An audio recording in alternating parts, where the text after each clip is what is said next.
Assalamualaikum warahmatullahi wabarakatuh. Saudara-saudara sekalian, eh, kita sudah tahu ya sepak terjang daripada kaum Balawi migran Yaman itu tujuannya sudah jelas mau menghancurkan Indonesia dan mereka bergerak dari semua lini ya, termasuk memakai jasa orang pribumi. Ya, jadi orang pribumi ada yang dibayar untuk berperan sebagai uh, mukibin yang membela kepentingan kaum Balawi.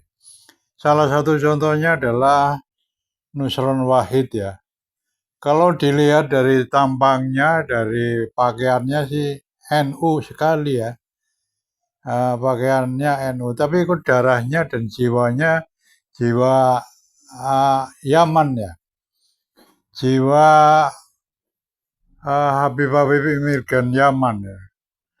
Dia selalu saja menjelekkan Kiai pribumi, tapi memuja-muji Habib imigran Yaman. Tidak hanya memuja-muji, tapi betul-betul membela kepentingan imigran Yaman. Inilah yang menjadi keprihatinan kita, ya, menjadi keprihatinan kita sebagai warga pribumi yang sedang berusaha meluruskan sejarah nasional, sejarah NU, ya, yang sudah dibengkok-bengkokkan oleh kaum Balawi dari Yaman. Nah, ini Nusron Wahid bukannya ikut bergabung di kubu kita, tapi malah berhadapan dengan kita. Seolah-olah ini apa ya, musang berbulu domba ini si Nusron Wahid. Nah, di dalam video ini lambe turahnya Nusron Wahid diamplas sama orang-orang atau pendekar-pendekar Indonesia yang sedang berjuang seperti Kiai Haji Madudin Nusron Al-Bantani, Kiai Nur Isa, ya juga Gus Wat Pleret, dan lain sebagainya, dan teman-temannya tentunya untuk memberikan apa ya, shock terapi atau peringatan keras terhadap Nusron Wahid yang kalau dibilang ya aneh, orang Indonesia kok malah belanya kaum pendatang Yaman. Untuk itu, ayo kita lihat bersama video berikut ini. Pak Nusron Wahid, murid utama dari Lutfi bin Yahya Pekalongan, pemalsu sejarah NU, pembelok sejarah NU, pemalsu makam. Tidak heran Nusron Wahid ini membela Balawi, karena sejak awal dialah yang membela Balawi, memberikan kucuran dana untuk. Ini tadi karena Yai Ihya bahas-bahas Bapak Nusron Wahid, ceramah yang di Kudus itu, saya mau minta tanggapan mungkin ya dari Kiai Mat, Gus Paki, dan Kiai Ihya. Nanti silakan, tidak perlu menunggu saya untuk saling bertanya atau saling masuk ya. Itu kan Pak Nusron Wahid itu ceramah kalau pada intinya ya, orang yang banyak sholawat, banyak bersalawat, kemudian hatinya rindu kepada Rasulullah, itu akan bisa merasakan bau-bau, aroma, getaran-getaran darah Nabi begitu. Nah, itu bagaimana tanggapan dari Kiai Mat dulu deh tentang ceramah dari Pak Nusron Wahid, Kiai Mat, tentang itu ya, tentang Klan Habib Balwi itu ya. Baik,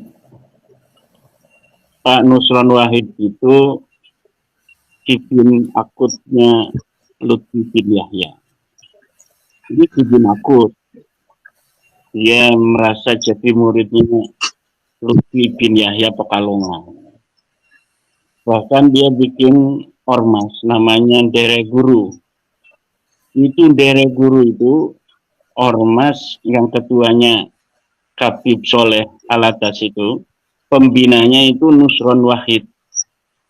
Dere Guru itu daerah guru itu sebuah ormas yang dibentuk oleh para murid-muridnya Habib Lutfi katanya. Orang-orang yang mengaku muridnya Habib Lutfi itu bikin ormas namanya daerah guru, ketuanya Habib Soleh Alatas, pembinanya Nusron Wahid. Ya, jadi jangan terlalu aneh kalau Nusron Wahid ini memang yang ngadat atau sinyal Kiai Imat ya. Mungkin bapak-bapak yang lain, Kiai yang lain bisa memberikan feedback kepada saya. Apakah lancar perkataan saya? Sudah. Oh, berarti Kiai Imat ini, sinyalnya Kiai Imat yang ini ya, bermasalah. Selamat datang kepada Sohibul Bait, Gus Fuad Peleret. Assalamualaikum warahmatullahi wabarakatuh.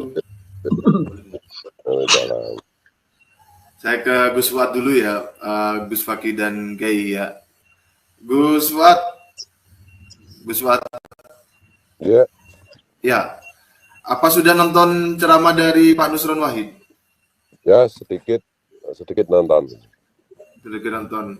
Ya, di situ pada intinya ya beliau mengatakan bahwa orang yang banyak bersolawat atau ahli solawat itu beliau memiliki keyakinan bahwa orang yang seperti itu akan bisa merasakan, membaui, mengarumai atau mengetahui getaran dari ini ada darah Nabi atau tidak begitu. Nah, kalau respon saya ya, artinya dengan premis seperti itu membuktikan bahwa Bapak Nusron Wahid sendiri itu tidak banyak membaca salawat kepada Nabi karena terbukti dugaannya keliru terhadap klan Habib Alwi begitu. Jadi itu mohon ditingkatkan bacaan salawatnya Pak Nusron Wahid itu menurut saya berdasarkan basis argumen beliau sendiri. Kalau menurut Gus Fuad bagaimana? Ya, assalamualaikum. Selamat sore untuk sahabat-sahabat semua, Kiai Nur Yahya, Gus Fakih, Mas Rifki dan Kiai Imat gitu. Jadi apa ya? Kan semua yang dirasakan atau pengalaman spiritual itu kan harus terkonfirmasi secara faktual, terkonfirmasi secara saintis kan, secara saintifik gitu. Begitu juga seandainya benar bahwa orang itu ada orang yang bisa merasakan ini keturunan Nabi, ini bukan keturunan Nabi. Nah, semua itu kan tidak ada tolak ukurnya. Nah, sesuatu yang tidak ada tolak ukurnya itu harus dikembalikan kepada fakta dan sains gitu. Tapi begini, perasaan-perasaan seperti itu, saya langsung ke yang diomongkan Nusron ya. Perasaan-perasaan seperti itu semacam bau atau semacam getaran atau apa, itu memang boleh percaya boleh tidak, dan silahkan untuk teman-teman yang suka memfitnah, membenci para pejuang. Itu memang saya sendiri itu pernah mengalami hal seperti itu. Jadi bahkan kalau di hall sekumpul dulu ya, secara tidak langsung itu karena di sana itu Habib itu begitu dimuliakan gitu. Nah, begitu banyak orang yang ngaku Habib supaya bisa dimuliakan, supaya masuk ke soft depan atau ke dalam sholat. Nah, ini salah satu dalam tanda petik itu kuratornya Habib atau bukan itu saya. Gitu. Jadi dan pernah suatu ketika itu ini sungguh-sungguh terjadi. Verifikator. Dan ini anehnya itu begini, Mas Riki. Kalau saya salaman, oh ini Habib, ini bukan, itu memang ada semacam getaran-getaran khusus tertentu gitu. Bahkan itu pernah ada seorang Habib itu bersama rombongan budayawan Bali yang semuanya agama Hindu, terus ngaku dia itu namanya Putu siapa gitu. Saya itu merasa bahwa ini seorang Habib ini gitu. Saya tanya, kamu Habib ya, kamu apa marganya? Nah, terus dia ngaku bahwa marganya itu Al-Habsyi atau apa gitu, saya lupa. Kok kamu bisa jadi Hindu, bisa jadi ini? Oh, saya dibuang keluarga saya, kemudian ya sudah saya ganti nama, saya ganti agama Hindu dan lain. Tapi kamu kan berarti Habib ya? Lah iya gitu. Artinya itu gini loh, perasaan waktu itu sesuatu yang berbeda ketika saya rasakan dalam adegan salaman. Saya pikir sesuatu yang berbeda itu menandakan bahwa dia itu adalah keturunan Nabi. Nah ternyata setelah adanya tesis Kiai Imad, terus setelah adanya penjelasan dari Kiai Nur Yahya, penjelasan DNA-nya Mas Sugeng dan Gus Wage, ternyata itu rasa yang seperti itu menunjukkan bahwa dia itu keturunan Yahudi gitu loh, bukan keturunan Nabi. Nah ini sejak rame-rame gini kan saya sudah lama sekali nggak ketemu Habib, nggak salaman dengan Habib gitu. Saya nggak tahu apakah masih ada setrum-setrum khas seperti itu ya kalau salaman dengan Habib. Yang dulu saya pikir itu adalah tanda bahwa setrum seperti itu ada setrum keturunan Nabi. Ternyata itu setrum keturunan Yahudi gitu loh. Iya. Nah sementara apa itu misalnya saya salaman dengan Abu Yadim Yatim Banten gitu ya. Salaman itu. Saya kan yakin berdasarkan buku nasab bahwa beliau itu dzurriyyat Nabi kan. Nah, itu buku nasabnya itu kan ke Cirebon kan dan sokeh lah itu. Nah, tapi saya salaman dengan Mbah Tim nggak ada getaran seperti itu gitu loh. Jadi ini kok nggak ada getaran seperti yang ada di dalam diri Habib. Jangan-jangan ini nasabnya palsu. Nah, saya malah begitu kok. Waktu itu, tapi saya husnudzon lah kan itu tuh. Mungkin karena saya saya lagi lemah kan gitu, daya deteksi saya. Tapi benar-benar itu Jadi kalau misalnya ada kiai konon katanya, misalnya Mbah Hamid itu, konon katanya kalau itu benar loh. Wah ini Habib ini terasa nih baunya, getarannya seperti yang diomongkan si Nusron itu. Saya sendiri juga merasakan itu, jujur aja. Saya merasakan, cuma kesimpulannya yang salah gitu loh. Getaran seperti itu saya pikir karena mereka ngaku keturunan Nabi adalah standar bahwa keturunan Nabi harus punya getaran seperti itu. Kalau tidak punya getaran seperti itu berarti bukan keturunan Nabi. Ternyata secara saintifik justru terbalik. Getaran seperti itu yang menunjukkan mereka bukan keturunan Nabi tapi keturunan haplogrup G itu loh. Lalu wali sama itu tadi saya bandingkan dengan Mbah Tim misalnya. Nah Mbah Tim jelas keturunan Nabi kan, nggak ada getaran sama sekali. Ya karena Mbah Tim memang haplogrupnya bukan gatel kan gitu. Nah gitu Mas. Ini maaf loh ini. Kiai Nur Yahya itu yang penjenengan yang ahli menggetar itu bisa menjelaskan itu. Monggo dilanjut. Monggo ada yang mau melanjutkan. Mas Nusron Wahid itu sekarang kalau dibuktikan sebagai Menteri Agraria, apakah bisa menerbitkan sertifikat tanpa harus melalui uji materi di lapangan, ukur dulu mana letak lokasi tanahnya, ahli warisnya dari mana, semua sejarahnya tanah itu, tanah yayasan, tanah bengkok atau dari letter C, D, seterusnya. Langsung husnudzon. Wes terbitnya saja. Ayo, silakan praktekkan saja kalau nggak dikaplok mengakai.